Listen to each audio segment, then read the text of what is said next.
नमस्ते, आदाब, सत श्री अकाल। Hindi study with Poonam channel पर आप सभी का बहुत बहुत स्वागत है। तो आज हम कुछ हिंदी के महत्वपूर्ण प्रश्नों को देखेंगे जो कि आपकी आने वाली परीक्षा के दृष्टिकोण से बहुत ही अधिक महत्वपूर्ण है। तो आप इस वीडियो को अंत तक ध्यानपूर्वक देखिएगा और यदि आप हमारे चैनल पर पहली बार आए हैं तो चैनल को सब्सक्राइब कर दीजिए। तो चलिए शुरू करते हैं। हमारा पहला प्रश्न है, भारतीय संविधान में किस भाषा को राजभाषा के रूप में स्वीकार किया गया है? तो ऑप्शन ए है अंग्रेजी। अंग्रेजी को तो बिल्कुल नहीं किया गया है। ऑप्शन बी है हिंदी। तो हिंदी ही सही है। 343(1) के अनुसार, धारा 343(1) के अनुसार भारतीय संघ में जो राजभाषा है उसको हिंदी माना गया और जो लिपि है उसको देवनागरी माना गया। तो इसीलिए इसका जो सही उत्तर होगा वो होगा हिंदी। बढ़ते हैं अगले प्रश्न की तरफ। अगला प्रश्न है, हिंदी वर्णमाला में स्वरों की संख्या है।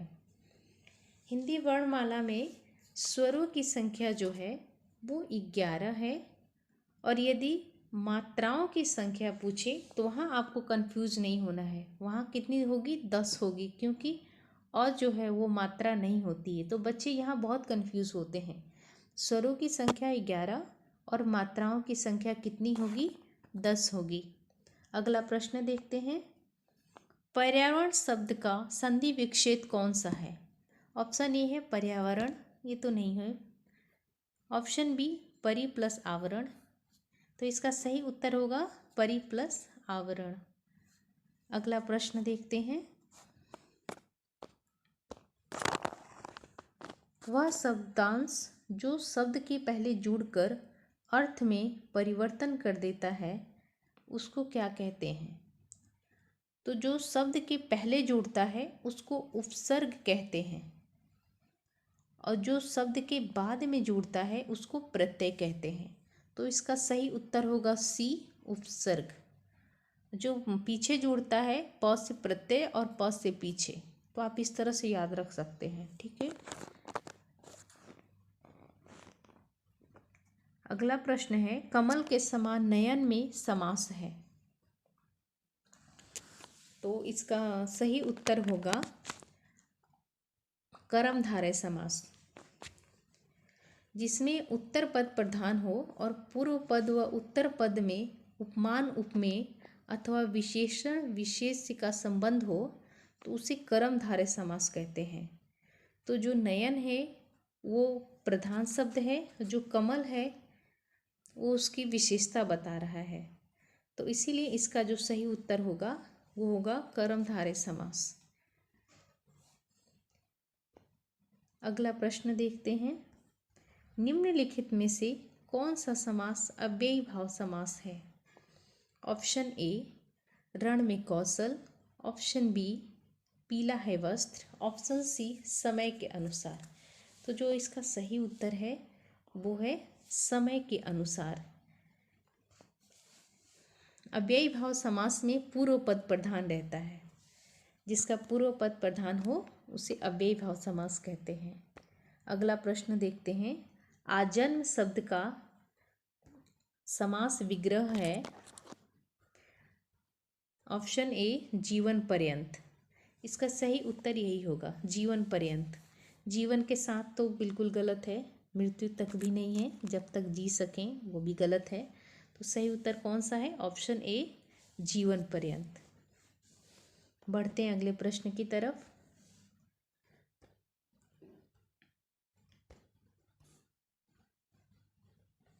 शब्द की परिभाषा क्या है?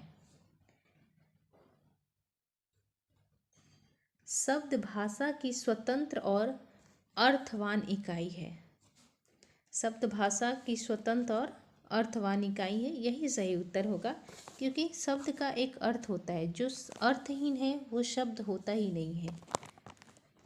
अगला प्रश्न देखते हैं, स्त्रोत की दृष्टि से शब्दों को कितने भागों में बांटा गया है? स्त्रोत की दृष्टि से शब्दों को कितने भागों में बांटा गया है? तो ऑप्शन ए है 4, ऑप्शन बी है 7, ऑप्शन सी है 10, ऑप्शन डी है 5।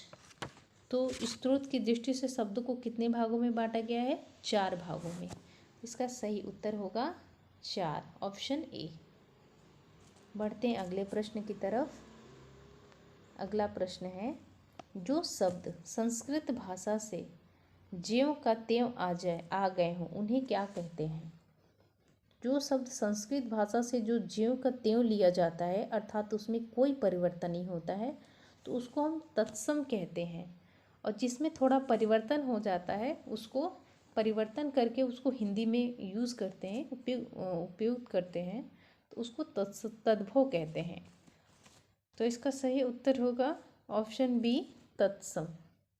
बढ़ते हैं अगले प्रश्न की तरफ। अगला प्रश्न है, निम्न में से एक तत्सम छांटकर बताइए। ऑप्शन ए है अनजान, ये तो तद्भव है। ऑप्शन बी सच, ये भी तद्भव है। ऑप्शन सी पत्ता, ये भी तद्भव है। ऑप्शन डी जो है वो संस्कृत का शब्द है, उसको ज्यों का त्यों हिंदी में प्रयोग किया जाता है। तो इसका सही उत्तर है ऑप्शन डी, घोटक। अगला प्रश्न देखते हैं, निम्न में से कौन सा शब्द तुर्की भाषा का है? ऑप्शन ए है चाय, चाय तो चीनी भाषा है।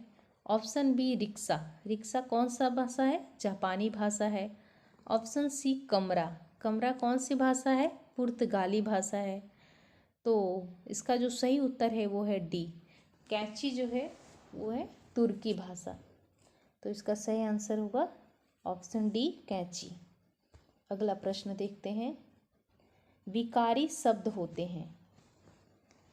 विकारी शब्द कौन कौन से होते हैं? ऑप्शन ए संज्ञा, सर्वनाम, विशेषण, क्रिया। ये जो शब्द हैं ये विकारी शब्द हैं। और अविकारी शब्द कौन से होते हैं? तो इसका सही उत्तर तो ऑप्शन ए होगा, संज्ञा, सर्वनाम, विशेषण, क्रिया। अविकारी शब्द कौन कौन से होते हैं? क्रिया विशेषण, संबंध बोधक, समुच्चय बोधक, उपसर्ग और निपात, ये सभी अविकारी शब्द होते हैं। तो ये भी आपको ध्यान में रखना है। अगले प्रश्न की तरफ बढ़ते हैं। अगला प्रश्न है, निम्नलिखित में से कौन सा शब्द स्त्रीलिंग नहीं है? तो ऑप्शन ए है दाल, ये भी स्त्रीलिंग है। ऑप्शन बी मई, ये भी स्त्रीलिंग है। ऑप्शन सी गर्दन, ये भी स्त्रीलिंग है।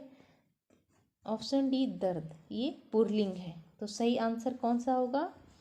इसका सही उत्तर होगा ऑप्शन डी, दर्द। अगला प्रश्न देखते हैं, हिंदी में वचन कितने होते हैं? Option A 2, option B 3, option C 4, option B D 5। तो इसका सही उत्तर है ऑप्शन ए, 2। दो कौन कौन से? एक वचन और बहुवचन। अगला प्रश्न देखते हैं, निम्नलिखित में से कौन सी संज्ञा भाववाचक संज्ञा है? ऑप्शन ए भारत, भारत तो एक व्यक्तिवाचक संज्ञा है। ऑप्शन बी लड़का, लड़का एक जातिवाचक संज्ञा है। ऑप्शन सी कायर, कायर भाव प्रकट करता है लेकिन यदि कायरता होता तो ये भाववाचक संज्ञा होता। इसलिए इसका जो सही उत्तर है वो है डी, मित्रता।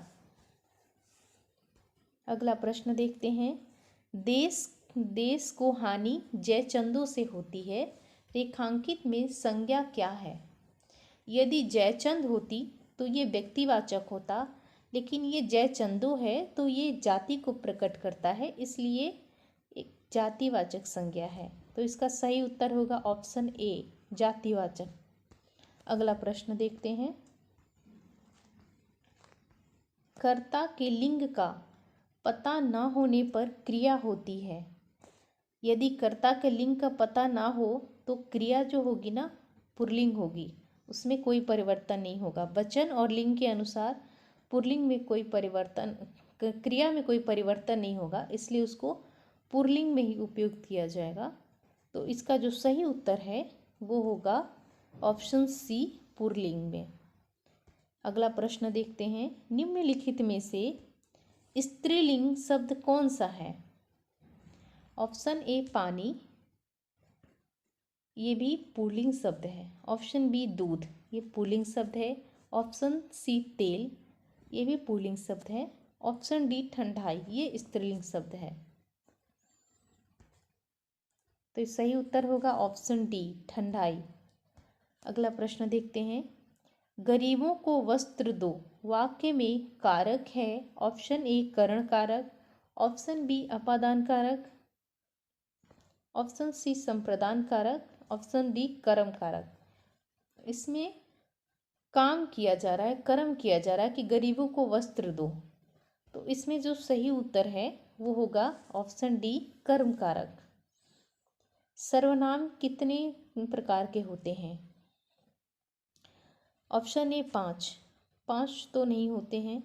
विशेषण भी 4 प्रकार के होते हैं। संज्ञा के 3 भेद होते हैं और सर्वनाम के 6 भेद होते हैं। तो यहाँ पे सही उत्तर होगा ऑप्शन बी 6। अगला प्रश्न देखते हैं। तुम्हें क्या चाहिए रेखांकित का सर्वनाम भेद है। ऑप्शन ए निजवाचक, ऑप्शन बी प्रश्नवाचक, ऑप्शन सी संबंधवाचक और ऑप्शन डी निश्चयवाचक। तुम्हें क्या चाहिए, तो इसमें जिसमें निजता का बोध होता है, खुद के लिए जिसमें प्रकट होता है कि खुद के लिए बात होती है, तो वहाँ पर निजवाचक होता है। तो तुम्हें क्या चाहिए, उसके खुद के लिए बात हो रही है, तो यहाँ पे जो सही उत्तर है वो होगा ऑप्शन ए निजवाचक। अगला प्रश्न देखते हैं। मीरा ने आधा लीटर दूध पी लिया है। इसमें विशेषण है। ऑप्शन ए गुणवाचक, ऑप्शन बी संख्यावाचक, ऑप्शन सी परिमाणवाचक। तो जिसमें मात्रा का बोध हो तो उसको क्या कहते हैं हम, परिमाणवाचक कहते हैं। तो यहाँ पे मात्रा बताई जा रही है, कितनी मात्रा में दूध पिया है, आधा लीटर दूध, तो इसमें क्या परिमाणवाचक होगा। तो इसका जो सही उत्तर है वो होगा ऑप्शन सी परिमाणवाचक। अगला प्रश्न देखते हैं। नल बूंद बूंद टपक रहा है। इसमें जो वाक्य में रेखांकित है वो क्या है? ऑप्शन ए है विश्लेषण, ऑप्शन बी है क्रिया, ऑप्शन सी है क्रिया विशेषण, ऑप्शन डी है सर्वनाम। तो इसमें जो सही उत्तर होगा कि नल बूंद बूंद टपक रहा है, वो होगा क्रिया विशेषण। तो इसका सही उत्तर है क्रिया विशेषण।